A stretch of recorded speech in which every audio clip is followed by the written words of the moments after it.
Right,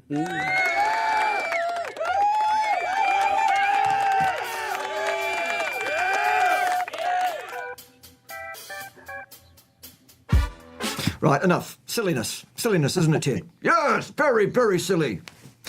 Good boy, you go down there and twiddle the knobs. Good boy. Ted's doing his thing. Clearly he's done the right thing with the faders today, and you can all hear us immediately instead of having the fader pull things. Unbelievable. Right, well, my guest today is, well, the famous, the incorrigible Coach Stephen, who needs no introduction, so he doesn't get one. Cool. Stephen, say hi. Hi. Very good. Right, well, thanks for joining us. Join us next week when someone will be wrong on interwebs. Oh, since you're here, Stephen, we might as well talk about stuff and things. I'm going to let you kind of guide us around the bases today. But before we kick off, update, boys and girls, a bit of news. Just before I came online to meet with Stephen and meet with you lovely fine folks today, I've just been doing a little bit of light reading, so I have. It's a PhD dissertation by one Lame Norton. So I'll be doing a video in the next few weeks when I've finished wading through the waist-deep excrement that is that dissertation. Goodness gracious me. I've already identified some pretty serious issues, kiddies. So, you might say, well, I had a preconceived notion about Lame Norton and his work, and I do.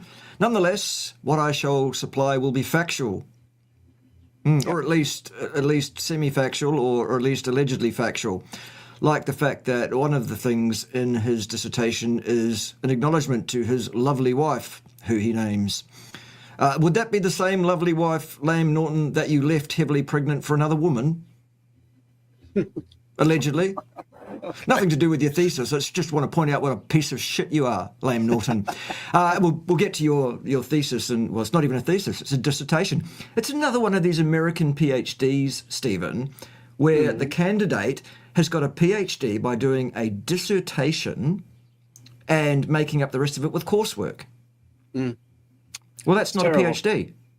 Not really. No, it's not. It's no better than a master's. In fact, it's less than a master's, because a master's degree is a 1 year or 2 year program of full-time research engagement, culminating in a thesis. Yeah, and bringing something new to the table as well, isn't exactly. it? Exactly.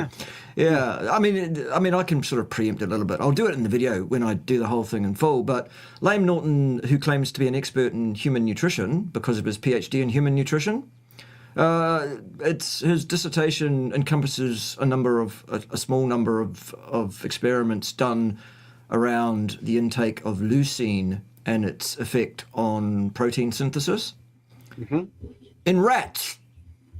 Okay. Wonderful. Well, excellent. Good. Yes. Anyway, let's see who's in the house before you can start leading me around by the nose and leading me astray, young man. So we have the feral grandma. We love us some feral grandma up in here, don't we? I love a bit of feral grandma. Hey, wink, nudge, nudge. Say no more, say no more. Yeah, right. Well, Dorota is here. Hello, everyone. Lovely spelling. Excellent. You could get a PhD with spelling like that. Perhaps you should apply. Every child wins a prize. Anyone can get a PhD these days, apparently. Yes. Good day, Jonathan. I hope you're well, son. Jonathan. Yep. I hope you're going well and everything is on the up and up and all of that.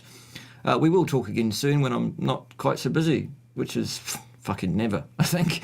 But there it is. We were just saying what a good guy he was just before we came on, weren't we? We were. We should say it online, live. You're a good guy, Jonathan. We love you up in here. There's nothing you can do about it.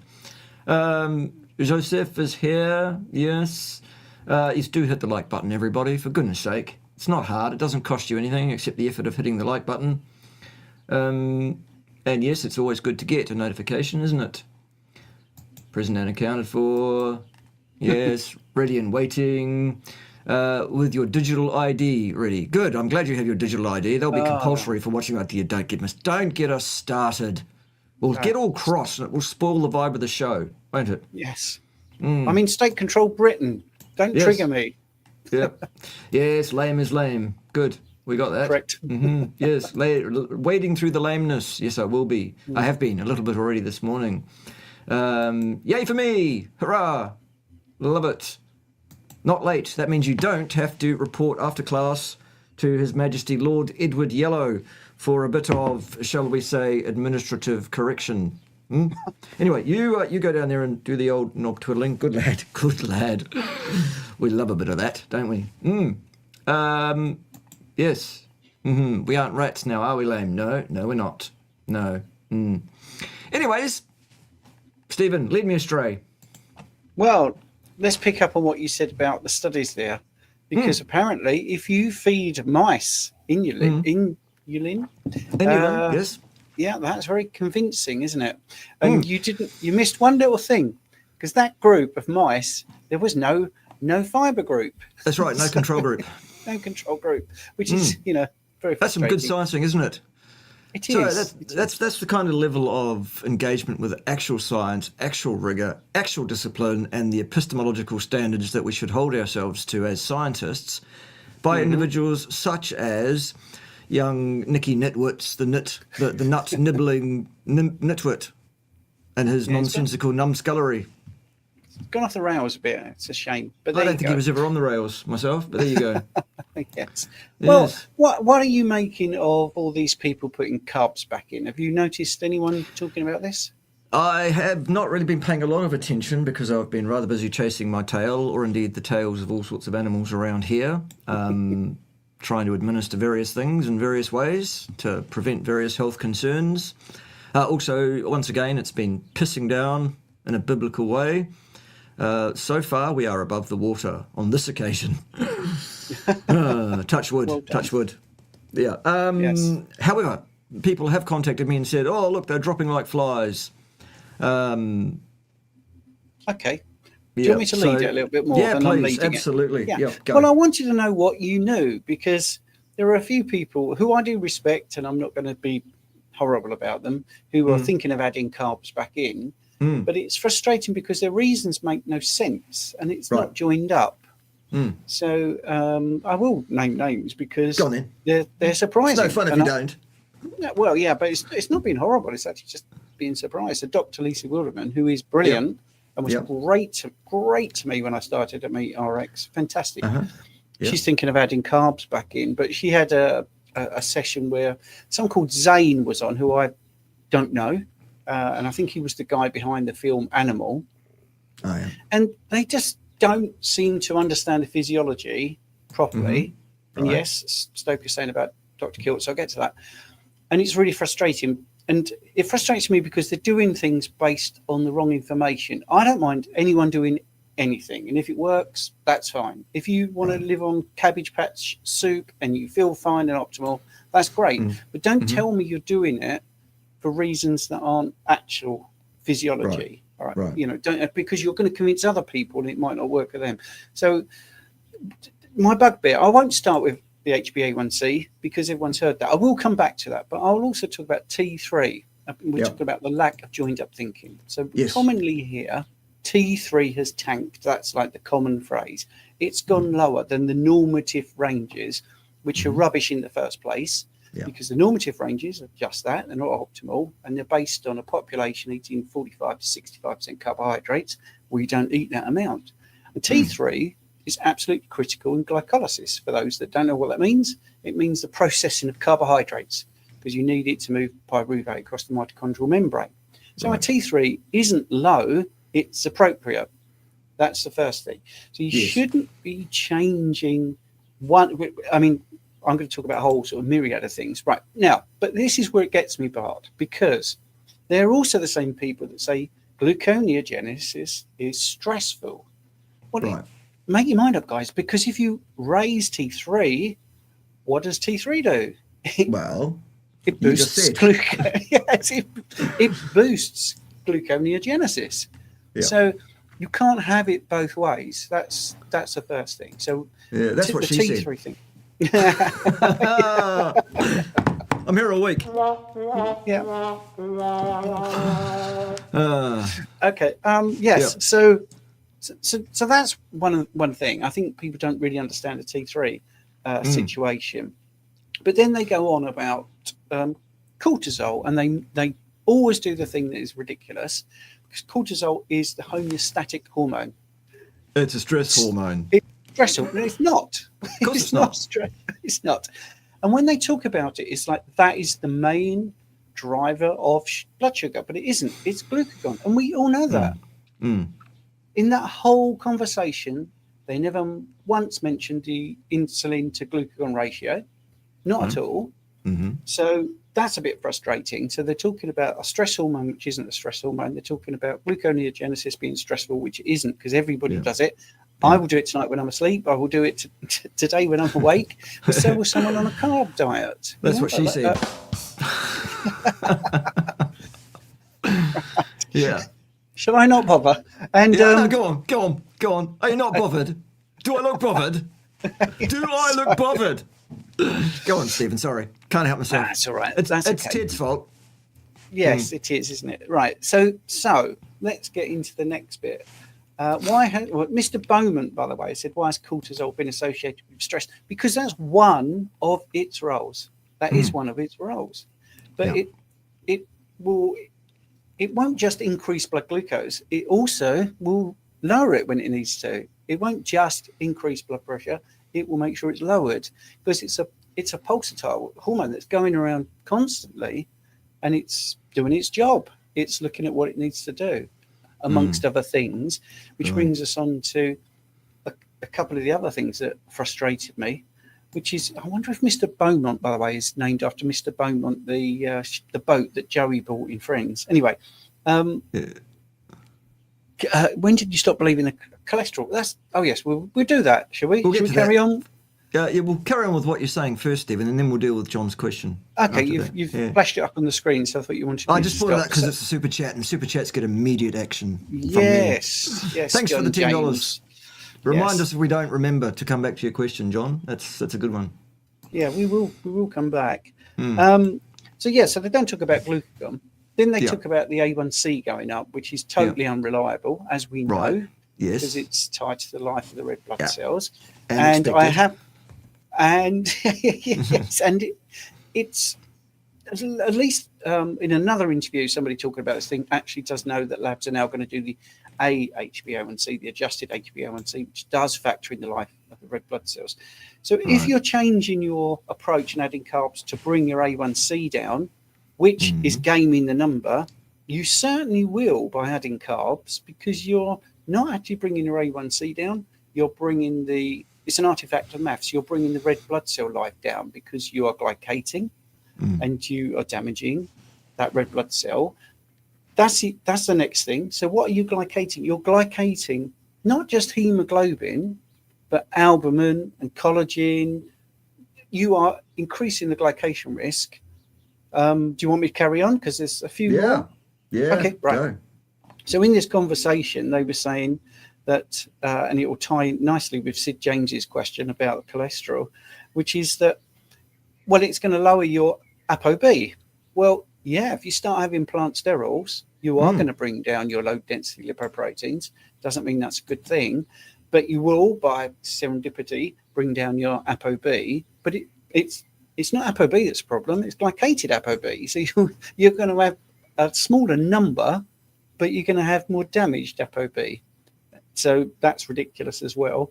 They're also talking about how a small amount of carbs is not damaging, and they're talking about their blood glucose going from maybe 98 milligrams per deciliter to 110. Oh. Okay, but if you hear me out, Bart, before I finish, let me finish, because it doesn't make sense. All right. Absolutely. If you put 50 grams of carbs into a human body and it's at 100 milligrams per deciliter, theoretically, it could go to 1,000 milligrams per deciliter. But that won't happen, because we have so many systems in place to stop that level of toxicity. Doesn't mean that's a good thing. So every time you put your 50 grams of carbs in, you talk about stress. Wow. I mean, that's a super stressful situation, to constantly elevate your insulin. You've got the excursion of your blood glucose. You will, without a doubt, have that come down. But the one thing I didn't get what Zane was saying, and I don't think he really truly understood, because I don't think they're listening to their sort of their logic. Because he said, well, yeah, if you eat more carbs and your blood glucose comes down, that's because your insulin has gone up, and that's why you're able to lose fat. Well, when your insulin's high, you don't lose fat. I mean, that's Guyton's Medical Physiology textbook 101. So, yeah, if you're losing weight, I'm not denying that's happening. But I think what's happening there is Lisa actually mentioned, I'm going to say the C word, 1,200 calories per day. That's under eating. That is not enough. And, you know, I think she mentioned some hair loss, maybe not for her, but maybe for some people that follow her. Well, if you're under eating, sorry if it's a touchy subject for you, Bart, but hair needs about 3% of your daily protein intake, which is a big demand, really, for what it is, which is why, you know, some people lose their hair in moments of genuine stress because it's not essential. The protein needs to go somewhere else. And if you're eating not enough protein, hair's going to be jettisoned, because that 3% can make or break a vital organ. So I think there was a lot of under eating going on.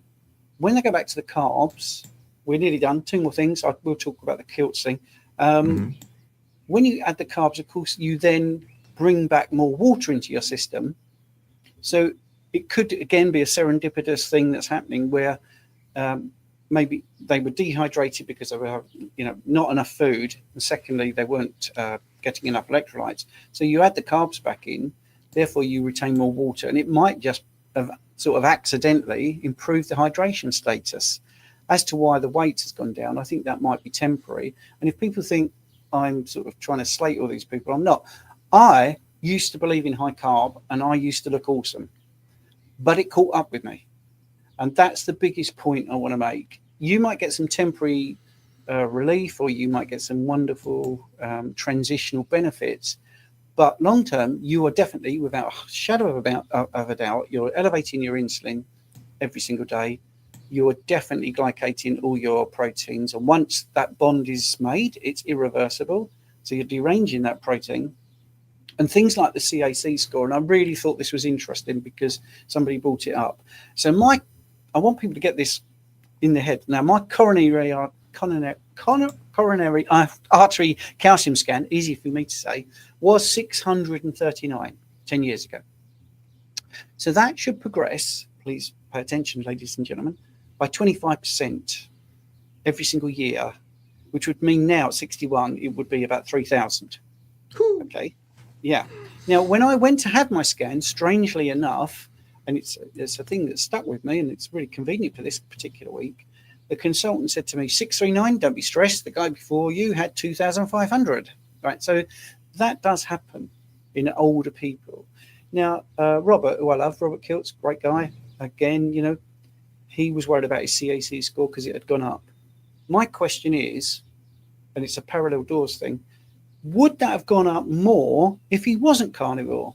Because the growth, the accumulation of, let's be honest, it's nature's stent. It's not necessarily bad. It could actually be, you know, just you've obviously had a problem in the past. That's why you've got the calcification. So that's what happened to me.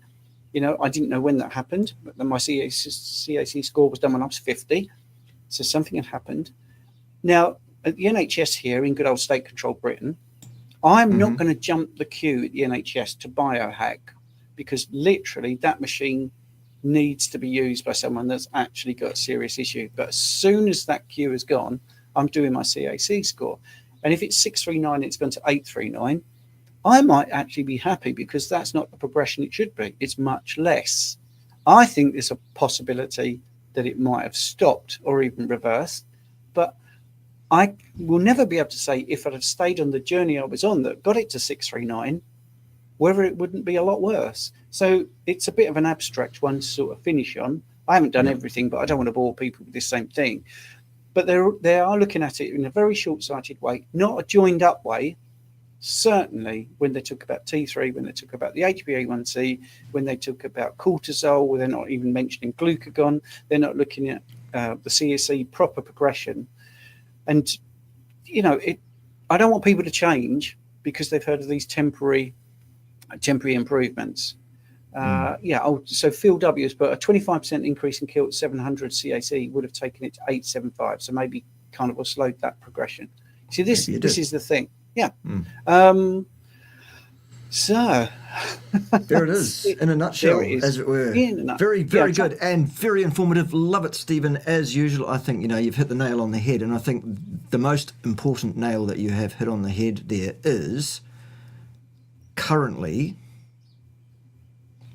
there is a lack of joined up thinking out there in the marketplace, even from those who you would feel reasonably you could expect to exhibit joined up thinking. They are failing abysmally in joined up thinking. Really, really badly indeed, most of them, actually. Yes.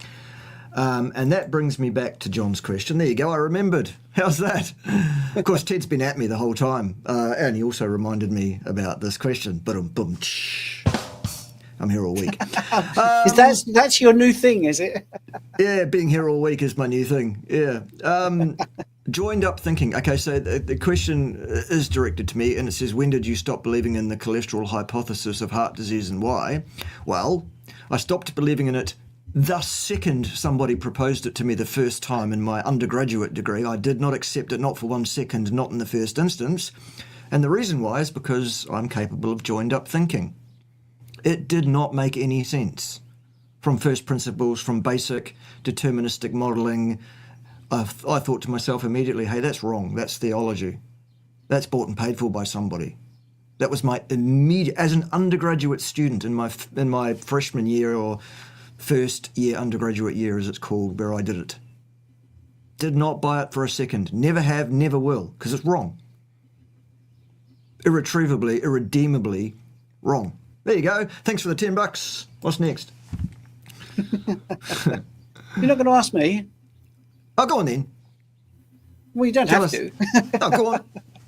Tell me that you agree with me, Stephen, because you're not allowed to disagree. Well, you are allowed to disagree with me, but that is hate speech.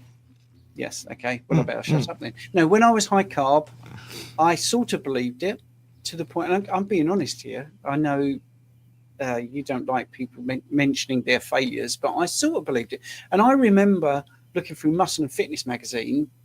Remember, this is when I was high carb and a young buck, and they were experimenting with the high fat diet. And I can remember really dismissing that page and thinking that won't work.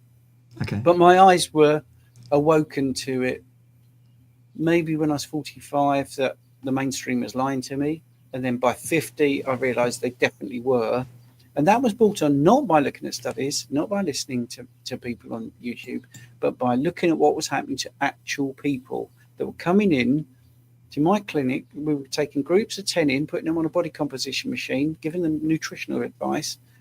And when I was high carb, the results were abysmal, except for the people. And every time I said, what are you doing? Why is it working for you? And they would say, I'm ignoring you. I'm doing Atkins. I'm reducing my carbohydrates. And I started to realize that I've been lied to about that. So when I went low carb, I pretty much, looked into the 7-country study. It was actually 22 countries and all that sort of stuff. And then you realize you have been lied to in a big way. But I think you have to be a little forgiving to me, because the multi-billion-dollar industries and the legacy media and the pharmaceutical companies have got it sewn up. They've got it absolutely sewn up. So how would I get that information without going to search for it? And if you trust people, why would you search for it? But once you've realised you've been fooled, wow, you don't get fooled again. And I think that's partly what I think. I don't like to blow my own horn, as they say, but I think I'm good at looking at something, thinking, is that right? Doesn't stack up. That doesn't make sense, and questioning everything. You were going to do the wah, wah, wah or something then when you're very tempted. There's me blowing my own. Of course, I have to blow my own around here because, well, you can't get the help, Stephen, frankly. No.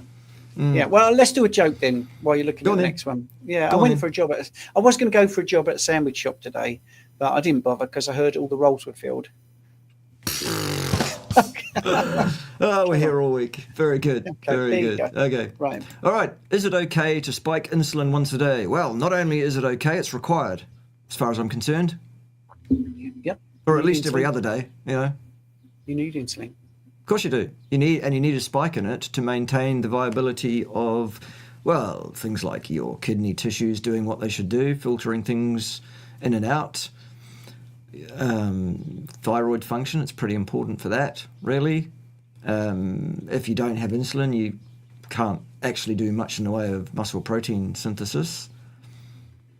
Well, it's protection as well. I think it protects muscle loss as well, doesn't it? And, it helps you recover from exercise. Yep. Yeah. Yep. So absolutely. Fantastic. Yeah. Good. Good. Thank you, Jonathan. Good. Yeah. I'm glad that you're enjoying the lives. The reason that I'm only doing live presentations at the moment on my channel, in case anyone doesn't know, is because I'm just too busy to record things, edit things, do all of that. We are still chasing our tails trying to repair this property from the damage that occurred a few months back. We've had some health issues in our animals that we're having to get a veterinary specialist in to help us deal with and put a treatment plan in place to stop that in its tracks and get things back on where they should be going. It's springtime, so everything's growing and everything's happening and whatever. We're expecting to be doing calving in the next couple of weeks, having just got clear of the lambing. Yeah, it's too busy. I'm sorry about that, but I'm glad you're enjoying it. Right, what's this? Switch to a carnivore diet and now I get frequent nosebleeds. Is there a reason? Stephen, go! Nosebleeds on carnivore. Well, that's really unusual. Yes. Have you ever had nosebleeds before? That would be the first question.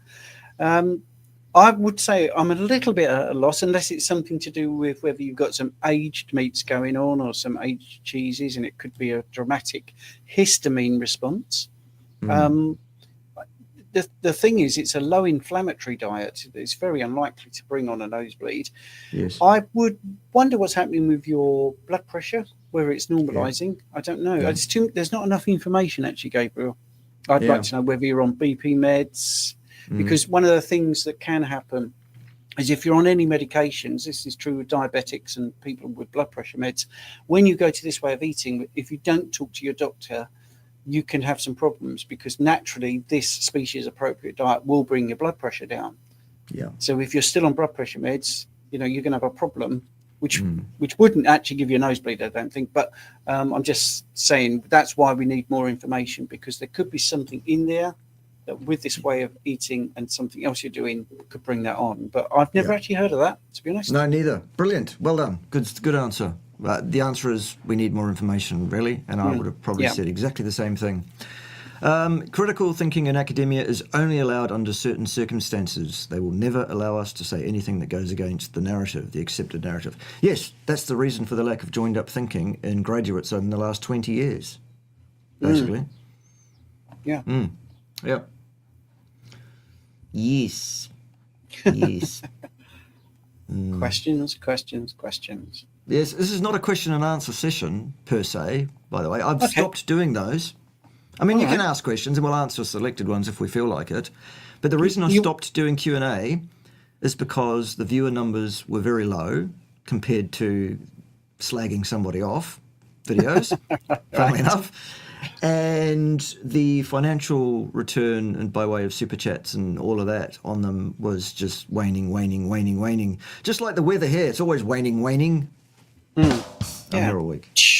Yeah, I mean, the other thing, you were talking about joined up thinking. I mean, I know you've been talking about that, Dr. James, and the acid-base thing, which bothers me as well, because in bloods, the reason your blood is 7.4, not 7, is because there's an alkaline pool.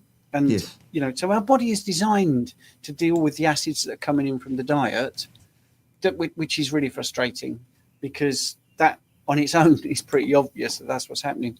But he's banging on about proteins being acidic. Yeah. But when you look at the Krebs cycle for carbohydrates, it makes loads of CO2. And then CO2 in the presence of water will make carbonic acid. And it's actually, I think, something like, for one glucose molecule, you make 6 molecules of carbon dioxide. So actually, when you look at it, carbohydrates are acidic. So he's looking at the wrong place. And secondly, don't implicate proteins, because proteins amino acids can donate or accept protons. So actually, they're even better.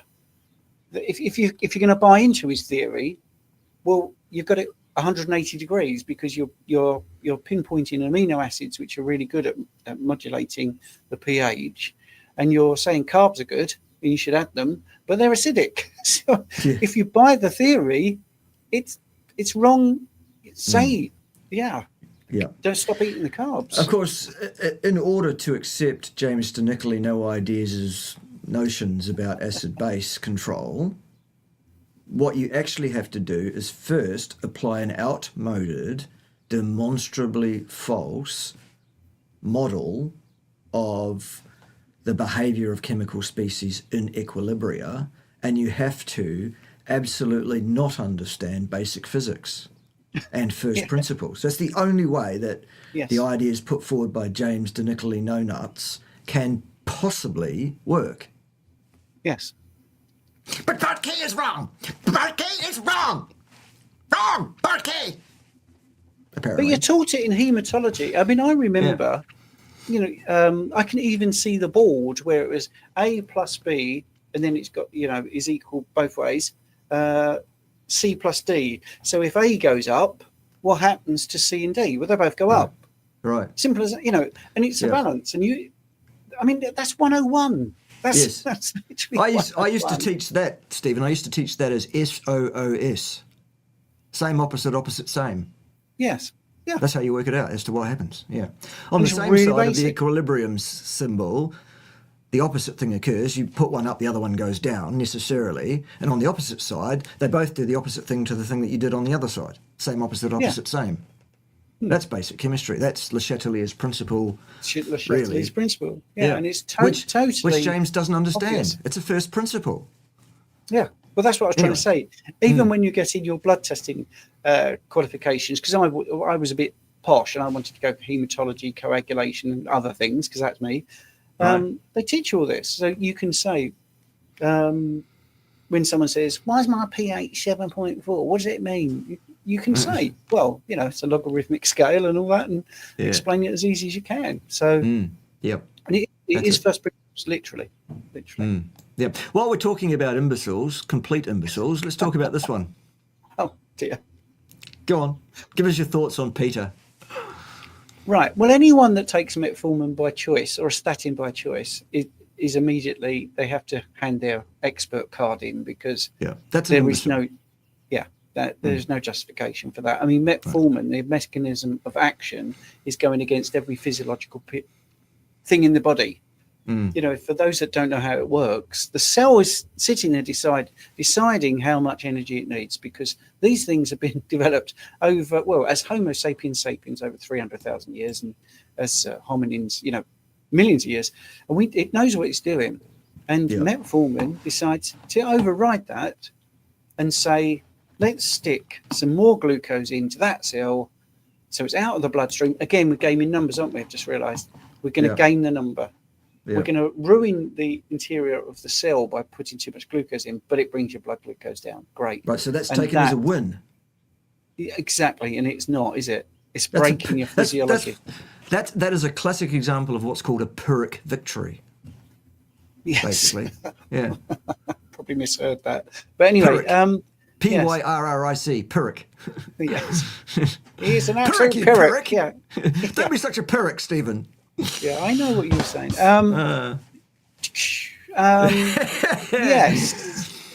Yes.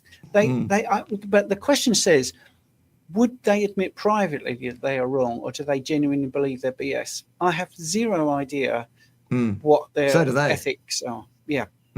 Yeah. I really think guys like Attia genuinely believe that they are the great they are. Okay. I think they really believe their own bullshit. When like a bloke like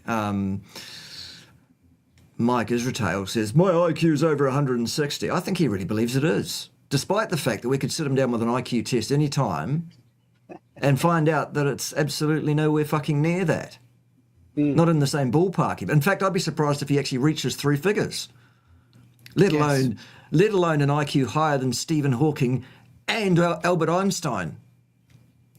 maybe he's bad at maths. Maybe And he's moved a spelling decimal and point. grammar Yeah. and science. Yeah.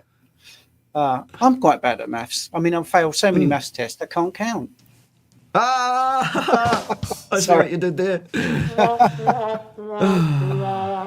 Are you glad you tuned in, boys and girls? It's been great fun so far, hasn't it? Yeah. Dear, So, oh dear, yes. oh dear. Yep. Yeah. So yes, I would actually worry if they do genuinely believe that, because that is very close-minded thinking, and it's if they understand the mechanism, I don't see how they could.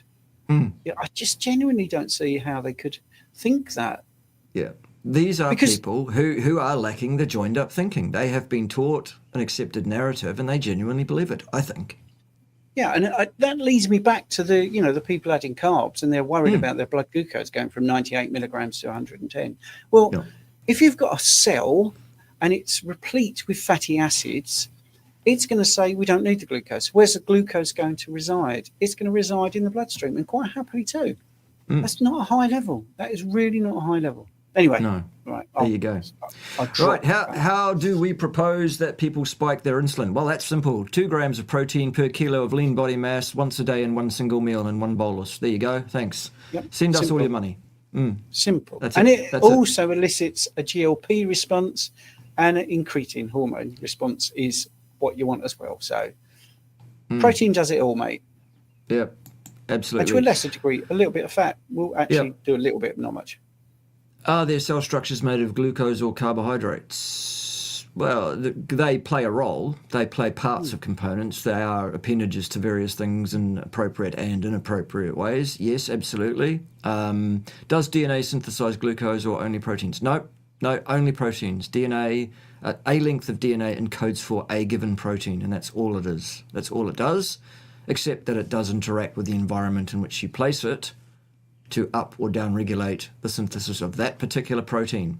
And the sum total of all your different genes dictates the sum total of all your different proteins, which basically causes your affect to be what it is. How's that, Stephen? Was that pretty good? Or Yeah, I suppose if this person wants to go into the weeds, they could look up glycosylation, which is the difference between glycation and glycosylation is the deliberate attachment of glucose to proteins, which is sort of has small roles to play, not much, a little bit in the glycocalyx and stuff. And it's deliberate, it's enzymatic.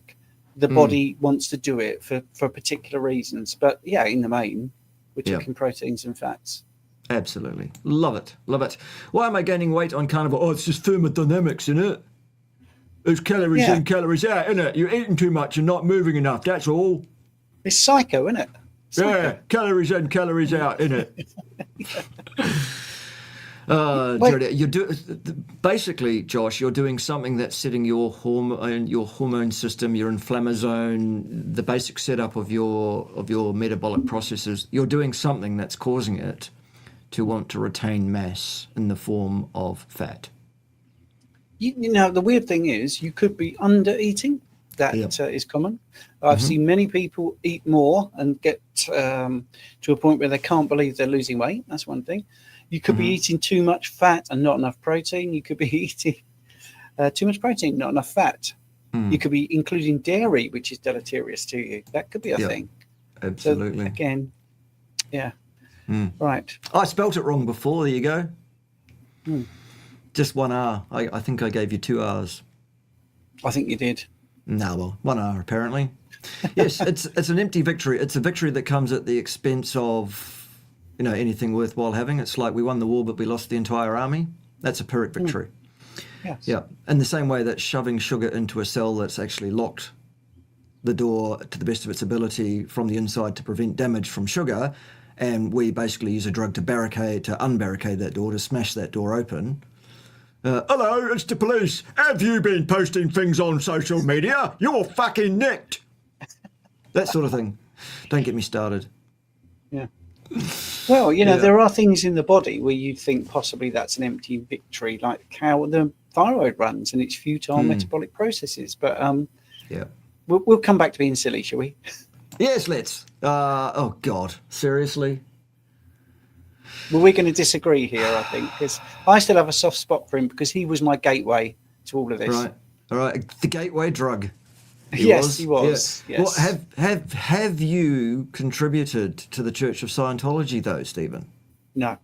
Well, No. he has millions of Yes, I dollars. know. I know. Yeah. He's yes. But Ergo, he's very, very credible. That and his qualification as a backcracker. Yeah, and his habit of promoting 10 cups a day of leafy green I know. vegetables. I Yeah, know. yeah. Oh, I've got my I don't eyes think much of open to Eric it. Berg personally. Yeah, No. others can love Eric Berg if they like. Apparently, again, this is an apparently thing. He's very, very unpleasant and aggressive in the background to anyone that he can get hooked into his anything really. Yes, I do. Yes, I have stories that I can Mm, definitely tell you that definitely have made me think a little bit differently, but I right. won't air them here. Yeah. There you go. The actual bloke Pyrrhus had 2 R's. So Ah. there you go. Ted didn't put me too far crook after all. Hmm. Yeah. Unless of I, course Marco Z588 has misspelt Pyrrhus. I don't know. Could be that too. yes. Anyway, thanks for You the know, Australian Pacific pesos. Love those. yeah. It might be Mm. funny if it's been auto corrected. It could be. Yes. He put one R in. Yeah. Right. I'm actually expecting a knock on the door from the police anytime soon myself because, Stephen, Hmm. we during the lambing during the last week, I inadvertently misgendered one of the lambs Oh my by not, word. I know, by not looking carefully, because apparently that's hate speech against that poor innocent lamb, Mm. and I think a complaint has been lodged. I wonder who did the complaining. Yeah. Well, one of the Mm. biggest proponents of the nonsense that we're talking about is a Professor Dave, and I've took screenshots of some of the stuff he did, talking about DNA and chromosomes and genetic coding, because he's one of these that's saying it's in the brain and a woman can be anything, anyone can be a woman, and yet all his actual teachings on his channel, which has got him lots of subscribers. I've actually screenshotted one which says DNA 50-50, you're either female or male. So which one is it? This is the thing I like about you, Bart, very much, is you're consistent. Yeah, absolutely, I rock think, solid. Yeah. yeah. And I try to be consistent, but I also try to be honest. So when I've got something wrong, I put my hands up. But Yeah. I think I was not in this industry, not in this space. I think as soon as I was in this space, I woke up. And that's what frustrates me. If you're seeing people on a daily basis and you're listening to influencers and you change your way of working based on one opinion and no research, then that's a problem. You need to understand every single bit as much as you can. So I probably know 1% of what I would love to know, but it seems to be getting me by at the moment. Yeah, yeah. Look, I too absolutely will front up any time I make a mistake. Yes, I will. In fact, I thought I was wrong once. However, it turns out I was mistaken in that regard. So, yeah. Yeah. Oh, I used Jesus, to. it doesn't stop though, does it? It doesn't stop.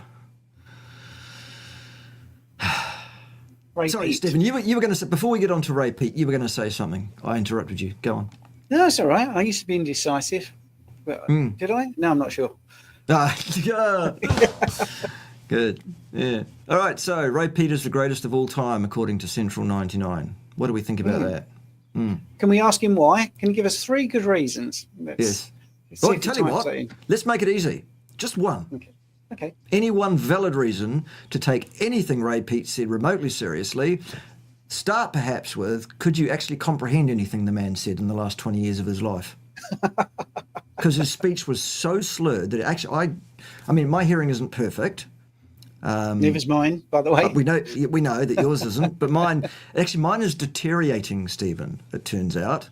Really? But yeah, that's probably to do with my earlier life in my 20s as a rock guitarist and singer. Yes.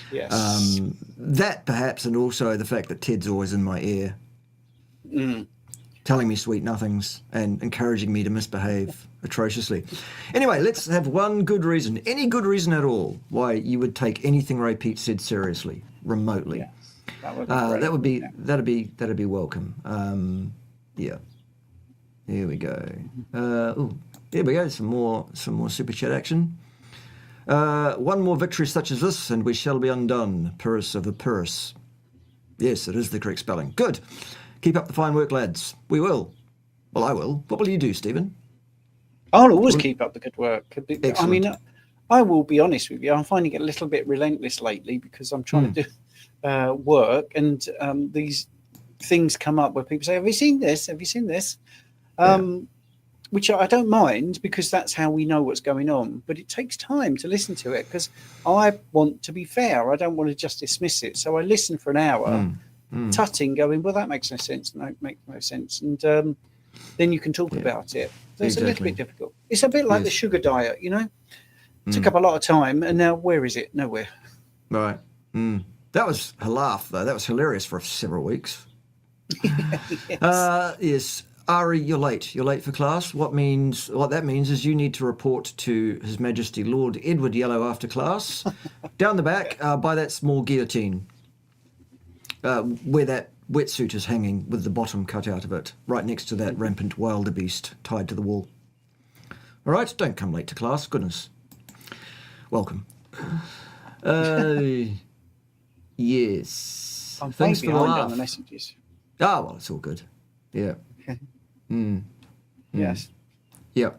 I think you'll find, sorry to be a little bit insensitive, but I think you'll find that Ray Pete doesn't have to do very much these days. He's dead. Sorry about that. Yeah. Yes, I thought I was wrong once, as I said. I was completely mistaken. Yeah. Yes, could we just not talk about that buffoon? If I didn't talk about buffoons on my channel, there wouldn't be much left, would there? Because here's what happens. If I make videos where I'm not talking about who's a buffoon and I just do science and stuff, you bastards don't watch it. I'm kind of typecast. It's my own fault, probably. Have we got a few people watching tonight? At the moment, we have 182. Okay. That's all right. That's all right, yeah. It's 10 to 11 here in the evening in the UK. You're right. Yes. Yes. Okay. All right. Well, one of the other topics that we had meant to touch on in this session, Stephen, was some very, very exciting news regarding the end of November. Wasn't it? Yes, there is. Before we get into that, can I just give you a little segue? Of course you can. Which is a bit smoother. Go on, then. Right. Well, I've got two clients, and one in particular who's been having some stem cell treatment. Right. And it's quite a costly procedure, and it's not going very well. And I think one of the things that is troublesome is, there's still not enough known about it. And I think it's not blasé, but I feel that some of the studies are okay. But I don't know if people know, but you can have different ways of having stem cells. One is you can donate them yourself, or obviously you can get them donated from other people. Both of those are very expensive, by the way. But when you sign up for that, people think they are signing up for just, stem cells. And they're not. There's a lot of other things in there. And it can be quite panicky because the effects are not precise, and what might happen as you transition are not very well documented. So if you've got Muse cells, which are like multi-use cells that are injected into you, you can, experience some problems like tremors, and you can see differences in blood pressure and heart rate, other things, temperature differences. And because it's a new technology, what I'm finding just from people talking to me is the information coming back is not that great. And I thought, and one person in particular said, I just don't like the idea of having, something in me that's donated, and maybe, there's other things. So a bit like a certain pharmaceutical treatment that's been recommended for the last 5 years. Once it's in you, it's in you. That's what she said. So it just made me think about the fact that we should talk about that in general, because we have something that isn't like that. So that we can now get to your information, which is exciting, I think. Yes. Yeah. All right. So, unless you've had your head somewhere warm and moist for an amount of time, you've heard about the fact that both Stephen and I are proponents of and promoters of a fine product from the fine folks at the Cerule Company. Well, range of products, really, that being STEM Enhance Ultra, Sciactive and Plasma Flow, as shown currently on the screen, and as available to many of you in 70 countries and territories around the world as we speak right now, simply by going to https onlinecoach.cerule.com, and then you can line Stephen's pockets. And so you should. So you should, frankly. The flagship of those products, of course, is the STEM Enhance product, which is a naturally occurring extract from a blue-green cyanobacter that lives in a lake in Oregon. And what it does is causes your bone marrow to release your own adult stem cells to your bloodstream, whereupon they tool about in the blood and find tissues, cells in your body that are in need of renewal or repair for any reason. And that's what they go about doing with gay abandon. Excellent. Yeah, so that's what they do. Now, this is a product that's been available in various different forms and various different iterations under the umbrella of various different companies for now 30-something years. And I can tell you that it's safe and effective and safe, backed by science, and don't question the science because it's safe and effective, and that's what you do, basically.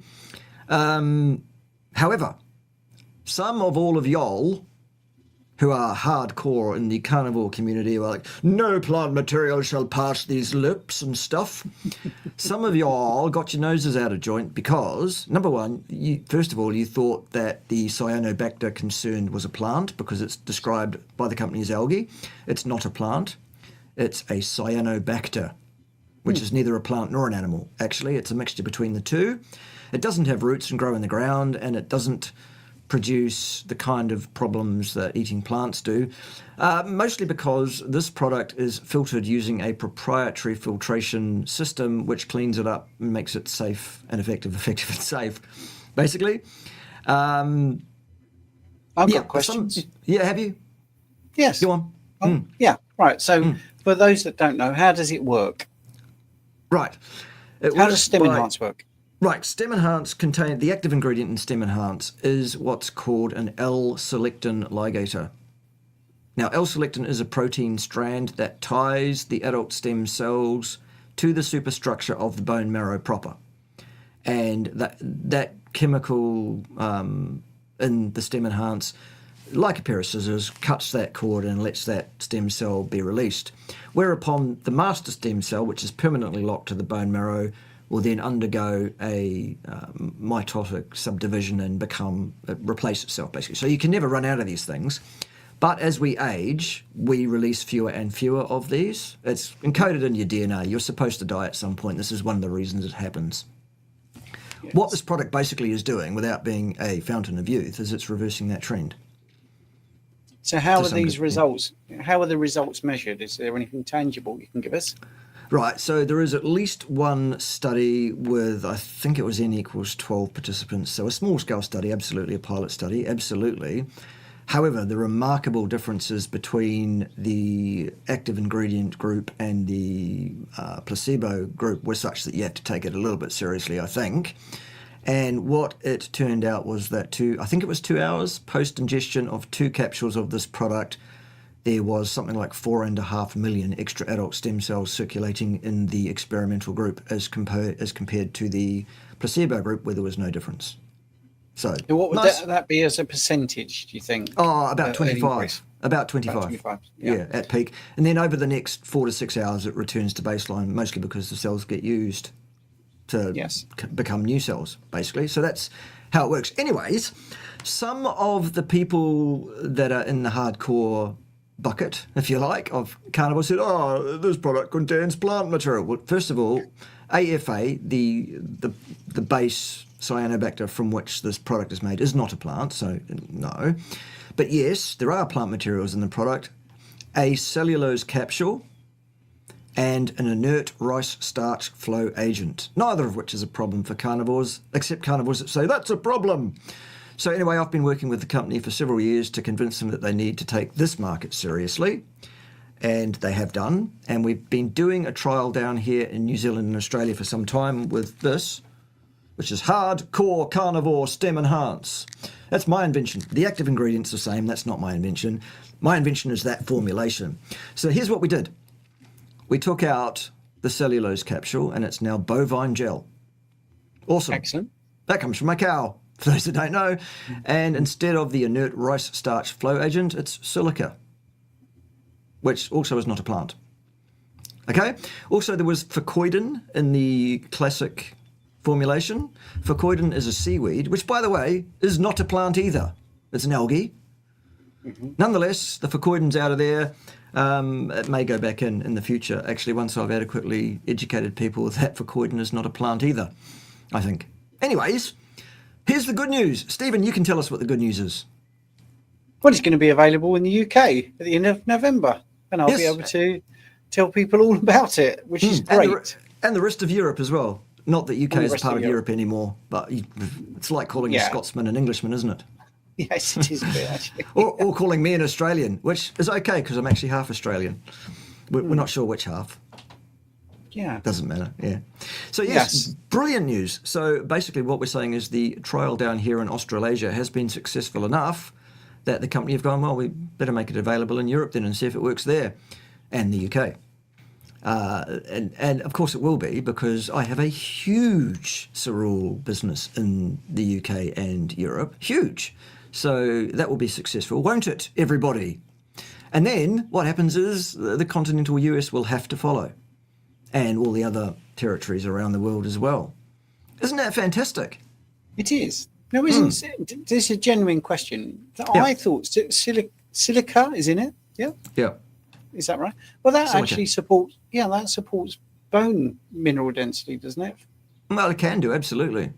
Yeah, I think Silica is the primary constituent of sand. Well, it's the second most abundant thing on the planet, isn't it? After oxygen, I think silica. Is it? It could well be. I think it is.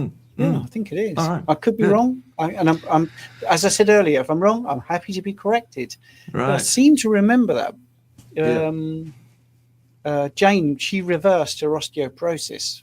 Yeah. And the lovely Jane. How is the lovely Jane? Lovely Jane is doing red light therapy on her face right now. All right, good. Which is very funny, actually, because she lies in bed with this red light on. And whenever I walk in, I go, I am the master of the universe. Because it really looks like some sort of sci-fi thing. She should take the mask off and say, good, good. Yes, Let your hate flow through you. I will complete your training. Yeah. Something dark side. But but the point I was going to make was she went more strict on the carnivore. She took the stem enhance as well, and she did actually reverse her osteoporosis, which was great. She used to have, which we can't claim it was the stem enhance. Of course. Can't claim that. But she used to have joint pain in her fingers. So it could have just been carnivore. But anyway, that went quite dramatically, actually, because it was getting to the point where she couldn't open it. I know it's corny. She couldn't open a jar in the kitchen or whatever, but she's one of these people that didn't want to ask me. And she ended up going, I really don't want to ask you, but can you open that jar for me? Whatever. So, yeah. I'm always having Ted twiddle things for me as well. Well, I've heard that. Yeah. But grapple your grape nuts and all that. That's it, yes. Goodness gracious. Yeah. Oh, what a great story. Yeah. So there we go. Yeah. Cerule is the gift that keeps on giving. But there was one of the things that I remember looking up was silica. When we were looking at different things that people suggest for bone health. And it was the best thing was carnivore. Simple Excellent. as that. Or going stricter carnivore. All right. So I am hopefully reliably told that by the end of November 2025, Cerule Stem Enhance Hardcore Carnivore formulation will be available for your purchasing pleasure in the UK and the European Union marketplace. Fantastic. Yeah. Get into it. Support it, because if you don't, the Americans won't get it, and then they'll be coming looking for you. It'll be your fault then. Someone said silica is glass powder, but it's silicon dioxide actually. I don't think it's yeah. Anyway, right. Anyway, it's inert and it doesn't interact with the body necessarily in a negative way at all, even though the rice starch doesn't either. But it's not a plant, so that gets around those of you that have, these kind of hardcore objections to things. It gets around it. So there you go. Never say I'm not listening to you. You got a super chat there. My best mate did a trial in Melbourne. Yeah. Yeah. Very good. Had stem cell. Yeah. Let's do this one first. Is it true that brain cells don't regenerate? No, it's not true. Does this include stem cells? Yes, stem cells can differentiate into new brain cells. Yes, they absolutely can. Yes. Does that mean they will? No, because your body decides what the stem cells will do once they're released from the bone marrow. All we can do is provide you the product that causes them to be released, and then your body decides what to do with them. That's awesome. Yeah, and that's the beauty of them, isn't it? Because it's not claiming to do one thing. It's doing what your body thinks is best. It's working in a natural situation like that. And I think we all sort of know pretty much that the brain's plasticity is there, because we hear stories of someone that has a bit of brain damage from a car accident or something, and then they regain their speech or they regain vision or whatever. So it just shows that it's remarkable. But the body is, liver can regenerate. Why would the brain not? Because it's so critical, isn't it? Yeah, anyway. Exactly. Right, that's daft to think that the brain cannot regenerate. Yes, it can. Right, so yes, the Australian Pacific pesos there, I love those. My best mate did a trial in Melbourne, had stem cells either side of a full knee. Do you mean injected stem cells rather than stem enhance? That's probably what you mean. Maybe. Yeah, first time, yeah. Well, stem cells can absolutely have an impact. Yes. Yeah. Definitely. So why not release them using a product that's relatively cheap on a daily basis instead of paying tens of thousands of dollars and probably having to travel to somewhere like Mexico to have this done? And I think when we talk about joints, they are easier to fix, actually, I think, than any other sort of anatomy that's gone wrong, because you can improve so many things, the muscles around the joint, the synovial fluid. You can increase your movement, your range of movement. You can do lots of physio that gets it moving. And I just feel that that's a great story. I'm not belittling it. I think it's fantastic. But that would be something that carnivore, therapeutic fasting, all of those things are really great. Yes.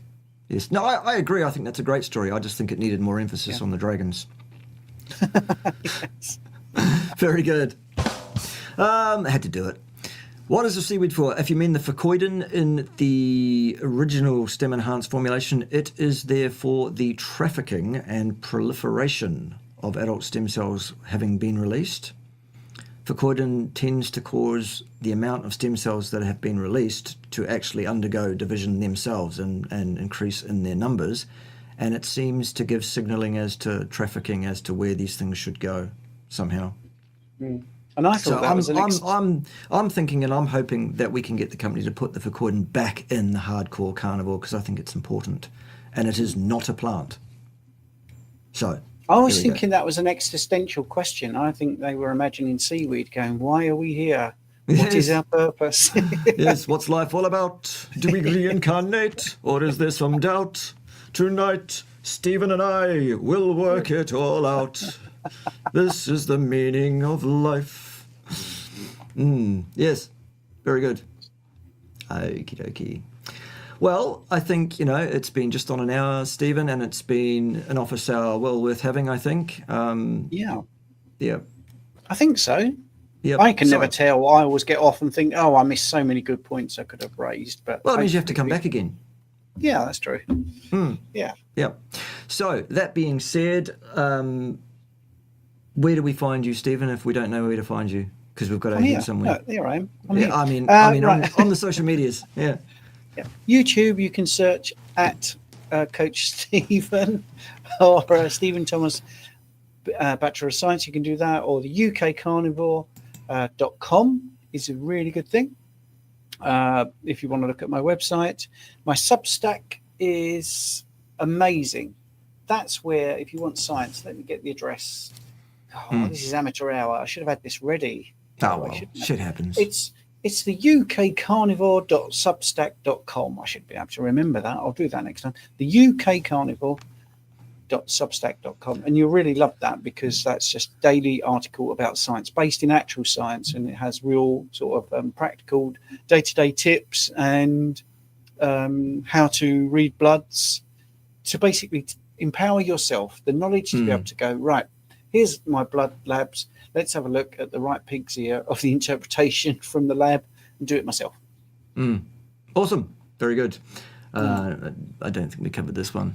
The doctor lamented that several failures occur because many patients don't control variables, rehab, diet, lifestyle, and they, okay. Yep. Do you mean the injection doctors, the stem cell injecting doctors? Is that who you mean?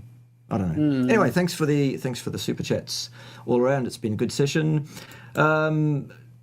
Basically, the only thing really that we should do to close off is we should probably have a singing of the national anthem of the independent sovereign nation of Tumbatia just before closure, and it goes a little bit something like this. Steak and eggs and eggs and steak. That's what you should have for your breakfast. Delicious. Eggs and steak and steak and eggs. Just making sure you heard. Thanks for joining us. Join us next time when I'll be doing Lane Norton's dissertation. Can't wait. Can't wait. Hit the button, Ted, for goodness sake. It's useless. I know. You can't get the help, Stephen.